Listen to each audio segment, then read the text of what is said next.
नमस्कार, स्वागत है आपका 4 टीवी पर। मैं हूं आपके साथ जूही सिंह। बुलेटिन की शुरुआत करते हैं। प्रधानमंत्री नरेंद्र मोदी 3 देशों की यात्रा पर रवाना हो गए और अपने दौरे की शुरुआत में वो साइप्रस जा रहे हैं, जहां 15-16 जून को आधिकारिक यात्रा पर रहेंगे।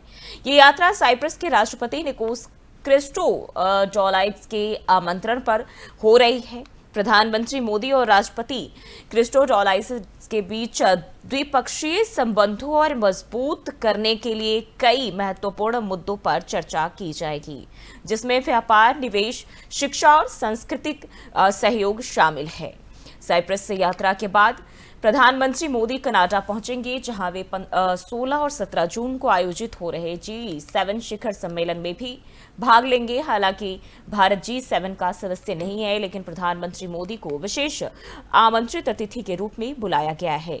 सम्मेलन में वैश्विक आर्थिक स्थिति, जलवायु परिवर्तन, ऊर्जा सुरक्षा और आर्टिफिशियल इंटेलिजेंस जैसे विषयों पर चर्चा होगी। अपनी यात्रा के अंतिम चरण में प्रधानमंत्री क्रोएशिया का दौरा भी करेंगे, जहां वह वहां के शीर्ष नेताओं से मुलाकात भी करेंगे और भारत क्रोएशिया संबंधों को और मजबूती देने के उपायों पर विचार करेंगे। ये यात्रा भारत की विदेश नीति को सशक्त करने की दिशा में एक अहम कदम मानी जा रही है।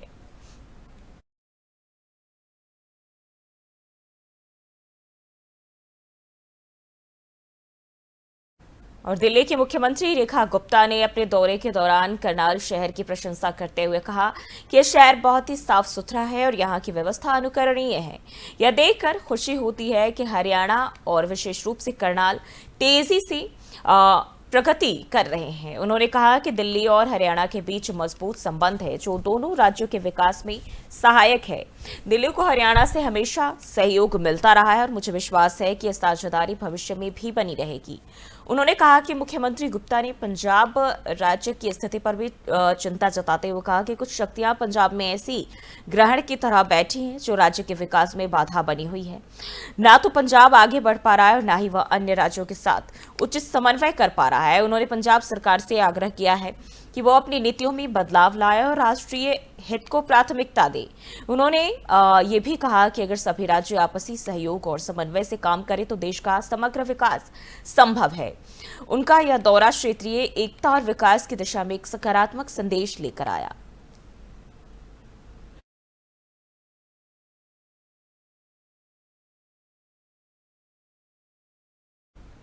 और वहीं उत्तराखंड के मुख्यमंत्री पुष्कर सिंह धामी ने आगामी अंतर्राष्ट्रीय योग दिवस की तैयारियों को लेकर कहा कि राज्य में इस बार योग दिवस विशेष रूप से मनाया जाएगा। और उन्होंने बताया कि जैसे पूरे देश में योग दिवस बड़े उत्साह के साथ मनाया जाता है, वैसे ही उत्तराखंड में भी इसे भव्य रूप से आयोजित किया जाएगा। मुख्यमंत्री पुष्कर सिंह धामी ने कहा, हम इस साल योग दिवस के अवसर पर राज्य के लिए एक विशेष योग नीति लेकर आए हैं।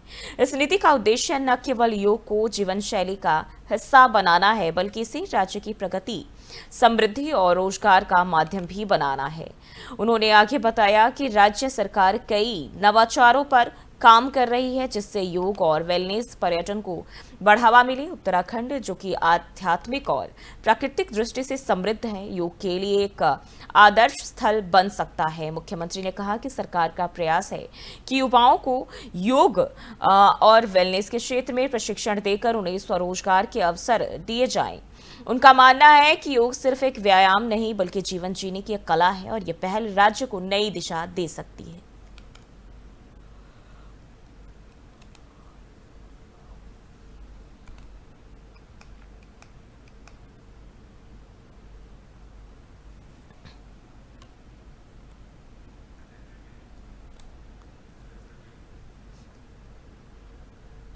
और कुरुक्षेत्र से खबर सामने आ रही है, जहां हरियाणा में योग दिवस की तैयारियां अब जोरों पर चल रही है। सीएम नायब सिंह सैनी ने लोगों से अपील की है, योग जरूरी है, इसकी अपील की है। योग करने की अपील 21 जून को योग दिवस मनाएगा हरियाणा और योग से जुड़े कार्यक्रम भी आयोजित करने की पहल देखने को मिल रही है। स्वास्थ्य के लिए योग जीवन का अंग है, तो मुख्यमंत्री नायब सिंह सैनी ने कहा है। हरियाणा के मुख्यमंत्री नायब सिंह सैनी ने आगामी 21 जून को मनाए जाने वाले 11वें अंतर्राष्ट्रीय योग दिवस को लेकर प्रदेशवासियों को संदेश देते हुए कहा कि योग सिर्फ एक व्यायाम नहीं, बल्कि एक जीवन शैली है।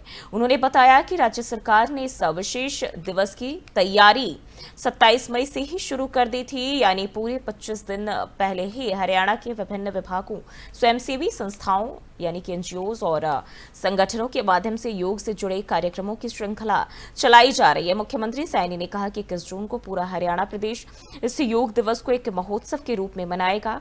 हर जिले, गांव और शहर में योग सत्रों का आयोजन किया जाएगा ताकि ज्यादा से ज्यादा लोग इससे जुड़े।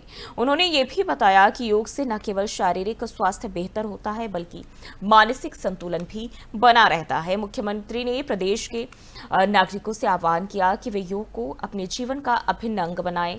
उन्होंने कहा कि यदि समाज का हर वर्ग योग अपनाता है तो हम एक स्वस्थ, सशक्त और जागरूक हरियाणा का निर्माण कर सकते हैं।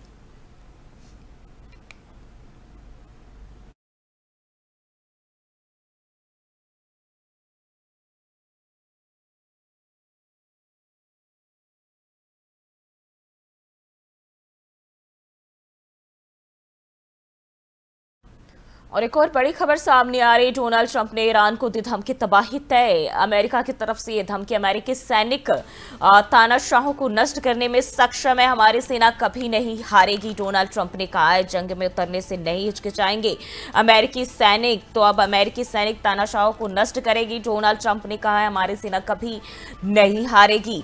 साथ ही साथ ईरान इजरायल युद्ध पर ट्रंप का ये बड़ा बयान सामने आया है और जंग में उतरने से नहीं हिचकिचाएंगे अमेरिकी सैनिक। तो ये बड़ी जानकारी, बड़ी खबर ईरान इजरायल युद्ध को लेकर सामने आ रही, जिसमें अब अमेरिका की तरफ से बयान सामने आया है। राष्ट्रपति डोनाल्ड ट्रंप ने ईरान को धमकी दी है और कहा कि तबाही तय है, अमेरिकी सैनिक तानाशाहों को नष्ट करने में सक्षम है, हमारी सेना कभी भी नहीं हारेगी।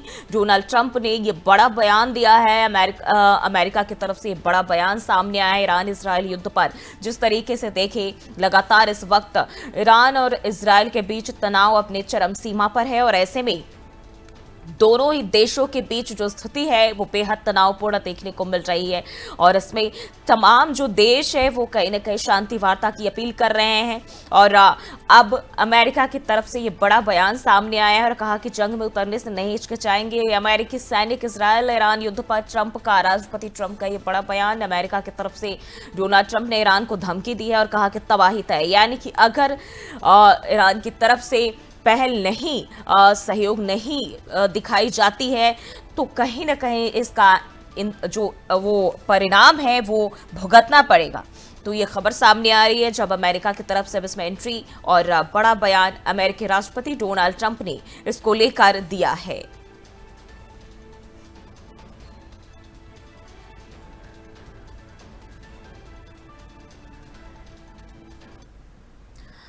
और वहीं राजस्थान में पश्चिमी विक्षोभ से प्री मानसून बारिश शुरू, उदयपुर सहित 6 जिलों में बारिश का अलर्ट जारी। आगामी 48 घंटे में तापमान में गिरावट आएगी। 20 जून से राजस्थान में भारी बारिश की संभावना जताई गई है। पश्चिमी विक्षोभ के चलते बढ़ी बारिश की गतिविधियां, तो ये खबर आपको बताते चले। 20 जून को राजस्थान में भारी बारिश की संभावना जताई गई है और पश्चिमी विक्षोभ से प्री मानसून जो है राजस्थान में अब शुरू हो चुकी है और ऐसे में बारिश का दौर एक बार फिर से शुरू हो गया है। उदयपुर के साथ साथ 6 जिलों में बारिश का अलर्ट जारी किया गया है, यानी कि अब बारिश का दौर शुरू हो रहा है और इसी के तहत ये अलर्ट जारी किया गया है। राजस्थान में पश्चिमी विक्षोभ से प्री मानसून और बारिश जो है वो शुरू हो चुका है। आगामी 48 घंटे में तापमान में भी गिरावट आने की संभावना जताई गई है। 20 जून को राजस्थान में 20 जून से जो है भारी बारिश की संभावना और पश्चिमी विक्षोभ के चलते बारिश की जो गतिविधियां हैं वो बढ़ गई है, जो संभावनाएं हैं वो बढ़ गई है, यानी कि अब मानसून ने दस्तक दे दी है। प्री मानसून की बारिश अब शुरू हो चुकी है। 6 जिलों में अलर्ट इसको लेकर जारी किया गया है। उदयपुर सहित 6 जिलों में बारिश का अलर्ट। राजस्थान में प्री मानसून की शुरुआत और आगामी 48 घंटे में तापमान में गिरावट आएगी।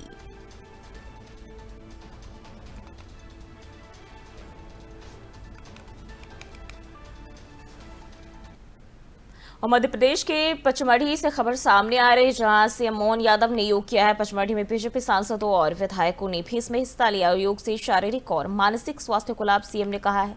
जनप्रतिनिधियों ने योग को अपनाने का संकल्प लिया। अंतर्राष्ट्रीय योग दिवस से पहले योग कार्यक्रम आयोजित किया जा रहा है। तो मध्य प्रदेश के मुख्यमंत्री मोहन यादव ने पचमढ़ी में आयोजित एक विशेष योग कार्यक्रम में हिस्सा लिया, जिसमें भारतीय जनता पार्टी यानी भाजपा के सांसदों और विधायकों ने भी सक्रिय रूप से हिस्सा लिया है। और यह कार्यक्रम अंतर्राष्ट्रीय योग दिवस से पहले आयोजित तैयारियों का हिस्सा था, जिसका उद्देश्य जनप्रतिनिधियों के माध्यम से समाज में योग के प्रति जागरूकता बढ़ाना है। मुख्यमंत्री मोहन यादव ने कार्यक्रम के दौरान कहा कि योग न केवल शारीरिक स्वास्थ्य के लिए लाभकारी है, बल्कि मानसिक शांति और संतुलन के लिए भी अत्यंत आवश्यक है। साथ ही उन्होंने ये भी कहा कि योग को जन जन तक पहुंचाने के लिए जनप्रतिनिधियों की भूमिका बेहद अहम है। पचमढ़ी की प्राकृतिक छटा और शांत वातावरण में आयोजित इस योग सत्र ने प्रतिभागियों को एक सकारात्मक ऊर्जा प्रदान की है। कार्यक्रम के अंत में सभी प्रतिनिधियों ने योग को अपने जीवन में नियमित रूप से अपनाने का संकल्प लिया।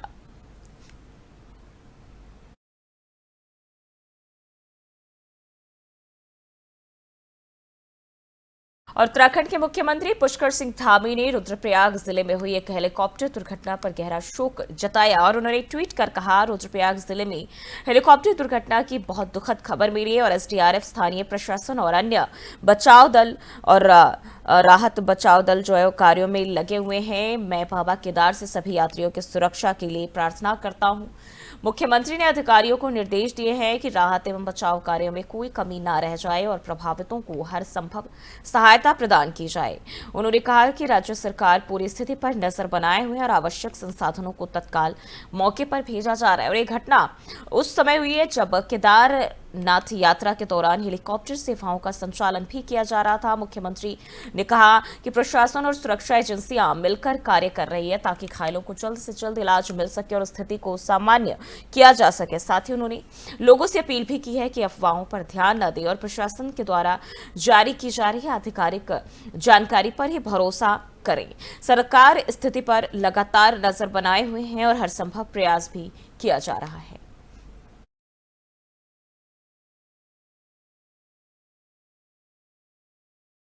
में एक बड़ा हादसा हुआ है जब श्री केदारनाथ धाम से गुप्त काशी की ओर जा रहा एक हेलीकॉप्टर गौरीकुंड के पास दुर्घटनाग्रस्त हो गया।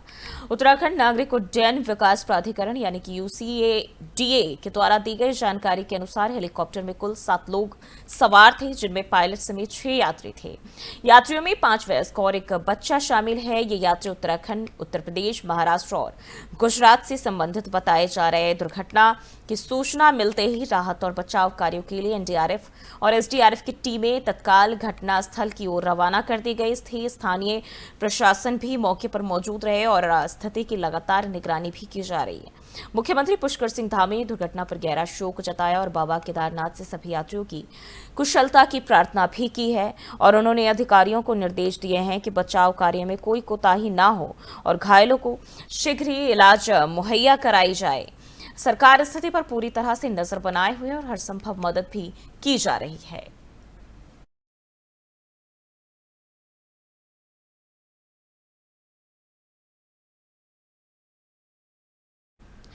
और इस वक्त देश में मानसून ने पहले ही दस्तक दे दी और ऐसे में हर तरफ जो है इसको लेकर चर्चा हो रही है। लेकिन जिस तरीके से देखें तो पर्यावरणीय संभावनाओं के लिहाज से कहीं ना कहीं इस बात का भी संकेत देते हैं कि इस वक्त जो भी पर्यावरण में बदलाव हो रहे हैं, शायद ये वही वजह है जिसके चलते मानसून ने समय से पहले ही दस्तक दे दी है। और आखिर इस तमाम चीजों के पीछे क्या है वजह, ये देखिए रिपोर्ट।